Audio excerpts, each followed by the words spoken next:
रिचपाल की बेटी तारा के पति रविंद्र भाकर IRS ऑफिसर हैं जो CBI के रडार पर हैं, और जो CBI के रडार पे जो होते हैं उनको बीजेपी ही ज्वाइन करनी पड़ती है। इस चीज कि ज्योति मिर्धा के सांसद निधि खाते में 5 करोड़ से ज्यादा रुपए पड़े और फटकारा ठोकेवा કે માકો તો મોદીજી હાંતરો કામ કર્યું છે, માંગ રીતિ નીતિ में मन लाग्यो जगह मैं भारतीय जनता पार्टी में गयो परो कि इंडिया बुल्स ने किया 1 लाख करोड़ का घोटाला स्वामी।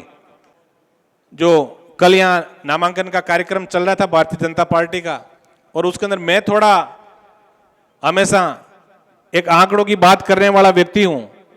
कल जिनके जबान पे सरस्वती विराजती है उन नेताजी का जिक्र भी अभी हुआ। मैंने एक दिन किसी समझदार आदमी ने पूछा, अब अपने को यदि इतिहास की और विज्ञान की जानकारी लेनी है तो हमें हमारे बुजुर्गों के पास बैठना पड़ेगा। मैंने किसी बुजुर्ग व्यक्ति को पूछा, मैंने कहा 4-4, 5-5 बार विधायक रह गए और ये ऐसे इनके जबान पे सरस्वती विराजती है, इसका कारण क्या है? तो उन्होंने कहा ये कारण है कि शिक्षा के अंदर शायद मेरे हिसाब से 4वीं 5वीं पास नहीं है। तो निश्चित रूप से आप लोगों को एक जनप्रतिनिधि जो होता है वो गाड़ी के अंदर हेडलाइट का काम करता है, सिर्फ हंसाने का मंच अलग होता है। ये जो मंच है इसके ऊपर हम अच्छी बात बताएं, आप लोगों का भावी भविष्य हम कैसे तय करेंगे, क्या हमारी विचारधारा है, कैसे हम सब लोग मिलके और राजस्थान और देश के अंदर किसान और जवान का स्वाभिमान का झंडा बुलंद करेंगे, ऐसी बातें हमें यहाँ करनी चाहिए। लेकिन मुझे बड़ा अफसोस भी हुआ और कल बहुत हाथरी मारवाड़ी में फटकारा ठोकेवा કે માકો તો મોદીજી હાંતરો કામ કર્યું છે, માંગ રીતિ નીતિ में मन लाग्यो जगह मैं भारतीय जनता पार्टी में गयो परो। पर मैं वो आंकड़ो ले आयो हूं आज बहुत साल पहले कि इंडिया बुल्स ने किया 1 लाख करोड़ का घोटाला स्वामी। इस अखबार की बहुत बड़ी कटिंग है, पूरे देश के अंदर छपी कि इंडिया बुल्स जिसके अंदर ज्योति मिर्धा जी भी डायरेक्टर हैं, उस फर्म ने 1 लाख करोड़ का घोटाला किया। आप देख रहे हो अभी तो भारतीय जनता पार्टी ने ये ध्यान रख रही, किसी ने 5 रुपए का घोटाला किया ना उसको भी पकड़ो। तो 1 लाख करोड़ का घोटाला किया तो बीजेपी में जाना ही जाना है।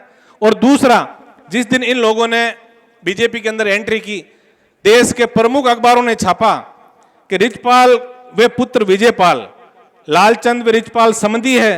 ज्योति मिर्धा भाजपा में गई तब से चर्चा थी कि रिचपाल व उनके पुत्र भी भाजपा में जाएंगे।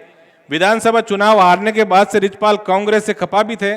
रिचपाल की बेटी तारा के पति रविंद्र भाकर IRS ऑफिसर हैं जो CBI के रडार पर हैं, और जो CBI के रडार पे जो होते हैं उनको बीजेपी ही ज्वाइन करनी पड़ती है। इस चीज को आपको बहुत बड़ा ध्यान में रखना है। और ज्योति जी कल भाषण दे रहे थे, कह रहे थे कि मैंने बहुत बड़ा विकास नागौर जिले के अंदर किया। ज्योति जी जब सांसद थे उनके बाद CR चौधरी साहब सांसद रह गए। आपको शायद ध्यान नहीं है कि जो सांसद बनता है उसका अलग से खाता खुलता है, और 18 महीने तक जब तक अगला सांसद कार्य नहीं कर ले और उसकी समस्त कार्यों की UC और CCO का समायोजन नहीं हो जाए तब तक सारे पैसे उसके खाते में पड़े रहते हैं। तो ज्योति जी बन गए और ज्योति जी के बाद CR साहब बन गए 5 साल बाद, और फिर जब हनुमान जी बने तब हनुमान जी का खाता तो चेक करो भाई, विकास भी नहीं हुआ, MP MLA का पैसा कहां जा रहा है। तब अखबारों ने छापा कि ज्योति मिर्धा के सांसद निधि खाते में 5 करोड़ से ज्यादा रुपए पड़े और वो सारे के सारे पैसे हनुमान जी ने खर्च किए। अब ये तो देखिए इन लोगों की विकास की सोच है।